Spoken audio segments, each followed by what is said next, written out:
In today's lesson, we will be examining compound interest.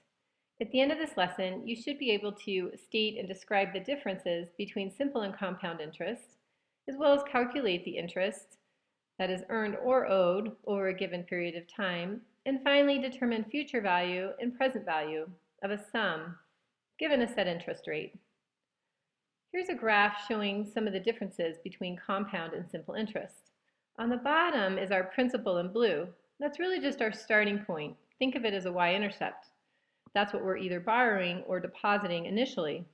Then, depending upon what type of interest we earn, we either have a linear pattern here for simple interest, meaning that we earn the same amount of interest every single period over time, or we have an exponential growth here. An exponential pattern means that we earn more and more interest over time.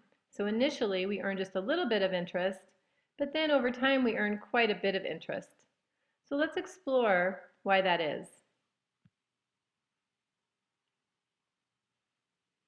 With our simple interest, we have a fixed amount of interest calculated on initial principal only. So whatever we deposit, that amount we calculated interest on, say it's $100, and that's how much we get each time period is $100, never changes. And therefore we have a linear pattern. We have a constant rate of growth, a constant slope. Compound interest, on the other hand, increases each period because it is calculated on both interest and initial principal. In other words, interest is added to principal each compound period. So depending upon our compound periods, which we'll talk about later, we are going to take the interest we earned previously, add that to our principal, that becomes our new principal balance, and then interest is recalculated. Therefore, our principal balance as it grows means that we get a higher dollar amount of interest, same interest percent, but on a bigger sum, a bigger amount that's been deposited.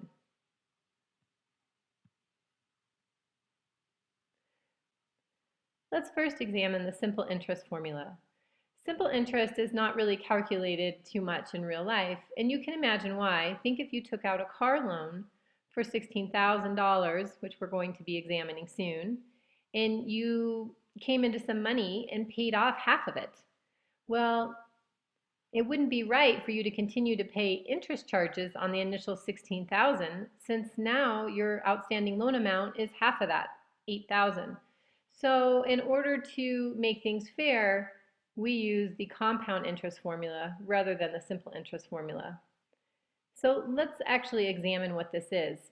In order to calculate the interest using simple interest, we take the initial principal, the money that was either deposited or withdrawn, we multiply that by our annual interest rate, and then we multiply that by how long we have the loan or how long we're going to invest. Now that just gets us the interest. So if you'll notice down here, we're more interested in the total value of our account or the total amount of the loan remaining. So we say the future value over time is going to be equal to the initial principal plus the interest. Remember that PRT is really just the calculation to find the interest. Let's go ahead and look at an example. Say that Roxana borrows $16,000 to buy a car at 18.5% simple interest to be paid back over 5 years. Well, we can go ahead and calculate her interest that she's going to pay on that. She's going to take $16,000 and pay 18.5% interest, again written as a decimal, times 5-year time period. So total interest on this vehicle will be $14,800. That is quite a bit. Here's a graphical representation. So if we just look at the interest alone over 5 years, we start at 0, and then each year, constant rate of growth, we end up paying $14,800 in interest. This purple line is our initial principal, and if we add that to our interest, you can see the total value that she paid for this vehicle after 5 years, and that's $30,800, or in other words, the $14,800 plus the initial of 16 to give us the $30,800. And that's simple interest. We will also compare that with compound interest as well as continuous growth. So let's go ahead and look at our compound interest formula. So here we have our future value is again equal to the principal times 100% of the principal plus the interest rate per compounding period, and then raised to the number of compounding periods in total. So that would be the years times however many compounding periods there are in a year. So what is a compounding period? Well, if we compound annually, then there's only one period each year. So interest is recalculated each year, so once a year. What if it's compounding quarterly? Well, a quarter is 3 months, so every quarter we know that there are 4 quarters in a year. That means that each quarter interest is recalculated on the principal and interest. Monthly, we know we have 12 monthly periods, and daily there are 365. So those are some common compounding periods. So again, if you want to examine this equation to totally understand it, it's like what we were looking at earlier. We're taking our interest rate per period plus 100% of what we have, and we're figuring it out over how many compound periods. Let's look at an example. Let's compare it to our previous example with Roxana borrowing $16,000 to buy a car at an 18.5% interest. Let's go ahead and plug in the information that we have. So our future value over 5 years is going to be that 16,000 times 100% of the 16,000 plus our interest rate. Our interest rate is always given on an annual basis. But remember that our interest rate, we want to know what it is per compounding period. We're compounding quarterly, and we know there's 4 periods in a year. So if we divide our interest rate by 4, we'll know the interest rate per period. And then we're going to raise it to the number of compounding periods, which is 4, times how long we're going to do this, 5 years. So now we have 20 periods over 5 years. If we put that in our calculator, we end up getting a future value, and you can see by the graph, of 39,521, which if you compare it to the simple interest means they only paid 30,800 each year, or total. So in this case, simple interest does seem best, but again, this doesn't take into account what if you're wanting to pay off the principal quicker. With simple interest, you are not able to pay the principal off quicker. You'll still end up paying the same amount. But with compound interest, because we could potentially pay this off, our interest would be calculated on a lesser principal if we did pay the principal off quicker. And that's a different calculation. But notice the difference, quite a great deal of difference. Let's compare this with continuously compounding interest. So now we're using our E value that we've looked at before. Remember that when we use E, that means that our number of compounding periods is approaching infinity, right? So instead of just 12 or 365, we have 1,000,000 compounding periods. So our interest is being calculated every second, for example, or even more. So our final amount, our future value, is still equal to the principal times that constant, E, raised to our interest rate times time. This is our equation for continuously compounding amounts. So this could be interest, this could be a substance, this could be bacteria.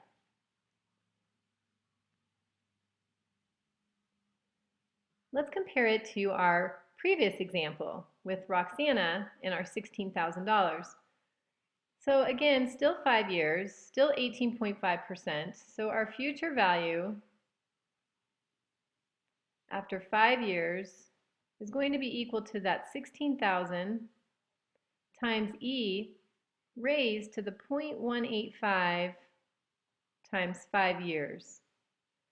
And notice in orange, this is our continuously compounding growth. We get a value of 40,350.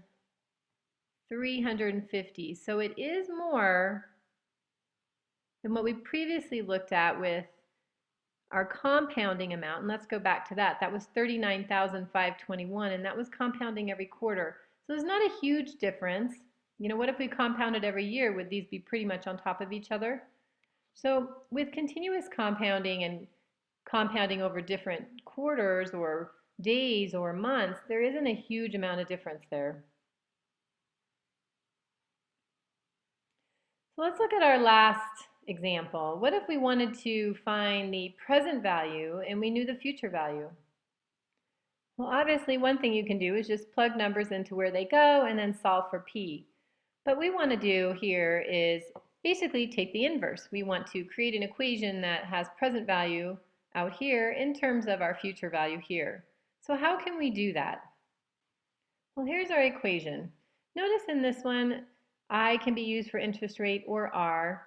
Sometimes N is used for the number of compounding periods or potentially K, C, or potentially K, and then N is time, or sometimes we use T.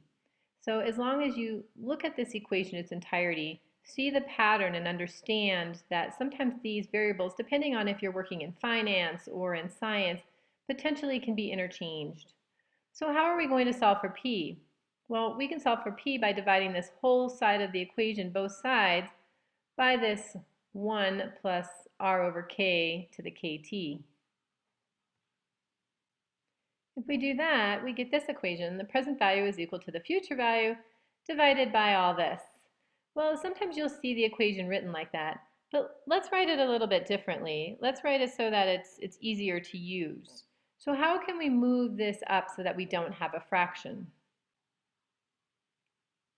Well, if you remember, we have an exponent here, and we can move things up or down if we change the exponent, if we change the sign of the exponent. So if we make this be negative, we can move all this up in order to sit with the future value. So then our equation looks very similar to what we already have, except for we're raising to the negative kt power. So this is a good present value formula to use. Let's go ahead and try one more example with present value. Say you want to find the principal needed to get to 30,000 after 10 years at 7% compounded quarterly. Maybe, for example, you know that you're going to want to buy a $30,000 car in 10 years, so what do you need to deposit today to reach that amount? Well, we can use our present value formula. After 10 years, our future amount needs to be 30,000 times 1 plus our interest rate. Compounded quarterly means 4 quarters in a year, raised to the negative 4 times 10 years. Now we can put this in our calculator.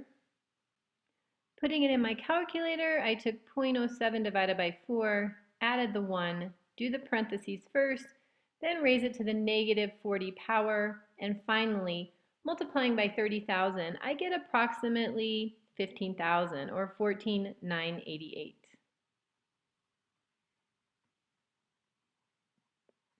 So what's that saying is I need to deposit almost $15,000 today so that my money will essentially double in 10 years to have my 30,000. And that concludes our lesson on compound interest. At this point, you should now know the difference between simple and compound interest, be able to state that and describe it graphically, as well as calculate interest over a given period of time and determine future value and present value of a sum given an interest rate.